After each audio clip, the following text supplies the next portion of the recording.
પણ વકીલોમાં ભારે ઉત્સાહ જોવા મળી રહ્યો હતો। જિલ્લાના અલગ અલગ 5 સેન્ટરો પર મતદાન પ્રક્રિયા શરૂ કરવામાં આવી હતી, જેમાં 23 બેઠકો માટે મેદાનમાં રહેલા 99 ઉમેદવારોના ભાગ્યનો ફેસલો સાબરકાંઠાના 1500 જેટલા વકીલો કરશે। જિલ્લામાં હિંમતનગર, તલોદ, પ્રાંતિજ, ઈડર અને ખેડબ્રહ્મા ખાતે વિશેષ મતદાન મથકો બનાવવામાં આવ્યા હતા, જ્યાં સ્થાનિક વકીલો પોતાનો કિંમતી મત આપી રહ્યા હતા। मतदान प्रक्रिया पूर्ण थया बाद तमाम मतपेटीओने चुस्त सुरक्षा वच्चे सील करीने गुजरात हाईकोर्ट खाते मोकलवामां आवशे। हवे समग्र गुजरातमांथी एकत्र थयेली आ मतपेटीओनी गणतरी आगामी 9મી तारीखना रोज शरू करवामां आवशे।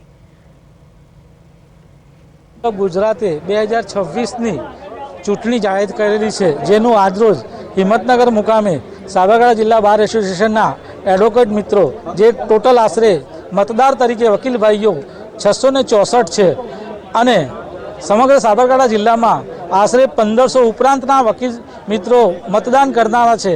એમાં ઈડર, ખેડબ્રહ્મા, પ્રાંતિજ, તલોદ સેન્ટરો રહેલા છે અને આ મતદાન પ્રેફરન્શિયલ વોટ તરીકે એટલે કે ચોકડી કરવાની નથી, પણ 1, 2, 3, 4 જે ઉમેદવારને તમે જે રીતે પસંદ કરતા હોય તે રીતેનું મતદાન કરવાનું છે। અને આજની ચૂંટણીમાં 99 સમગ્ર ગુજરાત રાજ્યમાંથી 99 ઉમેદવારોએ ઉમેદવારી કરે